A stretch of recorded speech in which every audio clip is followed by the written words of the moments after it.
Ferrosilikon adalah campuran antara besi dan silikon yang dapat diproses melalui blast furnace dan arc furnace untuk skala yang lebih besar. Sebagian besar pasokan ferrosilikon global diproduksi di Cina, Amerika Serikat, dan India. Berbagai kelebihan atau keuntungan yang dapat diciptakan oleh logam ferrosilikon ini, dia mampu meningkatkan ketahanan terhadap korosi, dan juga mampu meningkatkan ketahanan terhadap temperatur yang tinggi. Karena titik leleh ferrosilikon mencapai 1200 hingga 1250 derajat Celcius. Sedangkan titik didihnya mencapai 2355 derajat Celcius. Selain itu, ferrosilikon juga dapat berperan sebagai agen pereduksi dalam produksi ferroalloy karena memiliki kandungan karbon yang sangat rendah. Ferrosilikon juga dapat digunakan sebagai pelapis batang las pada industri pembuatan elektroda dan juga bisa digunakan sebagai inokulan dan agen spheroidizing dalam industri besi cor. Industri pembuatan baja dan industri pengecoran adalah pengguna ferrosilikon terbesar. Mereka mengkonsumsi lebih dari 90% ferrosilikon. Selanjutnya kita masuk ke raw material atau bahan baku dalam pembuatan ferrosilikon. Di sini bahan baku atau bahan mentah untuk menghasilkan ferrosilikon berupa kuarsa, pelet hematit, kokas, serpian kayu, serta tentu saja silikon. Kita masuk ke serpian kayu. Serpian kayu yang digunakan berupa serpian kayu yang keras. Serpian kayu tidak hanya digunakan sebagai reduktor, tetapi juga untuk meningkatkan permeabilitas material yang dicampurkan. Untuk mencapai aliran gas yang baik, serpian kayu diproses pirolisis terlebih dahulu sebelum dicampurkan, di mana karbonisasi yang terjadi pada suhu akan lebih tinggi daripada pembentukan arang. Selanjutnya kita masuk ke dalam raw material kedua, yaitu kuarsa. Kuarsa adalah mineral yang terbentuk dari SO2. Terbentuknya kuarsa terjadi di lingkungan mineral beku, sedimen, metamorf, dan hidrotermal. Kualitas bahan reduksi penting untuk mencapai hasil silikon yang tinggi karena reaktivitas karbon akan mempengaruhi kinerja proses dan kemurnian logamnya. Selanjutnya kita akan masuk ke dalam pelet hematit, di mana pelet hematit akan menghasilkan kandungan Fe yang cukup tinggi untuk proses pembentukan ferrosilikon. Selanjutnya kita masuk ke kokas. Kokas atau batu bara memiliki unsur karbon. Ukuran karbon yang digunakan dalam produksi adalah sekitar 1-30 mm. Kokas adalah produk sinter yang diproduksi di lingkungan anaerobik yang dipanaskan hingga sekitar 1000 derajat Celcius. Produk kokas berpori dengan pori-pori kasar berukuran lebih dari 10 mikrometer dan mengandung pori makro dalam kisaran sekitar 10 nanometer hingga 10 mikrometer dan pori mikro sekitar 0,5 nanometer. Silikon digunakan untuk deoksidasi. Selanjutnya kita masuk silikon. Silikon digunakan untuk proses deoksidasi paduan baja atau paduan logam lain, terutama aluminium.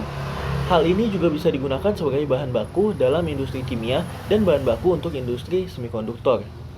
Nah, salah satu produk kreasi dalam tungku ini yaitu SiC atau silikon karbida. Karbida yang paling sering ditemui yang terbentuk di atas temperatur 2000 derajat Celcius adalah silikon karbida alfa atau alfa SiC yang memiliki struktur kristal heksagonal yang mirip dengan wustit.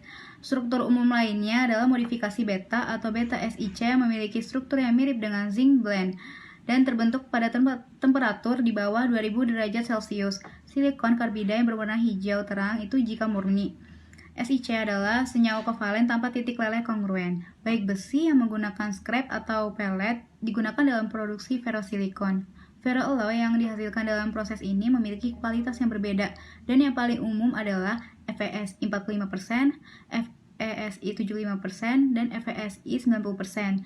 Kandungan silikon merupakan perbedaan utama pada produk-produk ini. Fase ferrosilikon yang paling umum adalah Fe3Si, Swesit atau Gupit.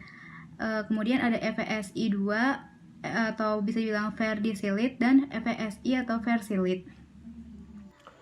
Peleburan ferrosilikon biasanya dilebur dalam tungku busur tertutup dengan daya 22 hingga 93 MVA. Di sini kuarsit yang cocok untuk peleburan ferrosilikon harus mengandung tidak kurang dari 97% SiO2 dan tidak lebih dari 1,5% Al2O3. Next. Bisa kita lihat di sini tungku ferrosilikon memiliki beberapa saluran gas ada di dalam dinding masing-masing, memiliki 2100 mm dan 2200 mm karena menciptakan struktur berlapis. Silika menggumpal hanya ditemukan di 20 cm bagian atas campuran muatan dan di bawahnya, karena komponen silika umumnya hancur karena saluran dimulai dari dasar kawah, tepat yang paling lebar, karena aliran gas tampak bergerak dari dasar kawah melalui saluran hingga material muat, karena disebabkan kondensat terjadi baik di lapisan vertikal di luar dinding kawah dan lapisan horizontal di bagian atas tungku.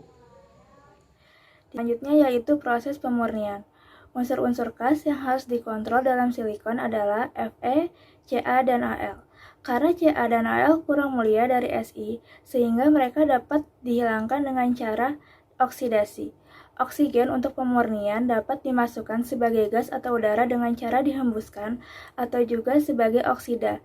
Misalnya, menambahkan Fe2O3 dalam pemurnian ferrosilikon. Dalam kedua kasus tersebut, termodinamika didasarkan pada reaksi Al dan Ca terlarut dengan spesies oksigen yang menghasilkan alumina dan CaO yang diserap dengan terak khusus. Keseimbangan antara lelehan dan terak dicapai bila sejumlah aluminium pada paduan tercapai dan kandungan alumina pada terak CaO, Al2O3, SiO2 dan viskositasnya meningkat.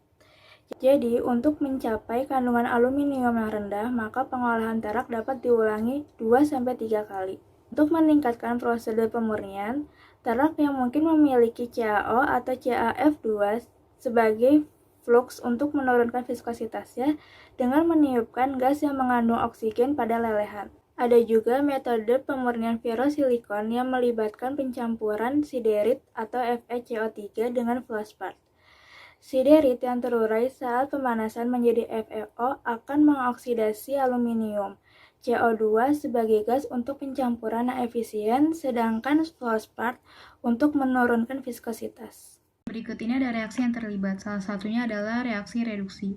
Yang pertama ada reaksi reduksi dari SiO2, yang mana reaksinya itu SiO2 plus C menjadi SiO plus CO. Kemudian yang kedua ada pembentukan silikon karbida, yang mana senyawanya itu SiO2 plus 3C menjadi SiO plus 2CO. Yang ketiga ada reduksi SiO2 dengan Si atau Si loss. Senyawanya yaitu SiO2 plus C menjadi SiO plus CO. Kemudian ada reduksi SiO, yang mana senyawanya itu 2SiO2 plus 2C menjadi 2SiO plus 2CO.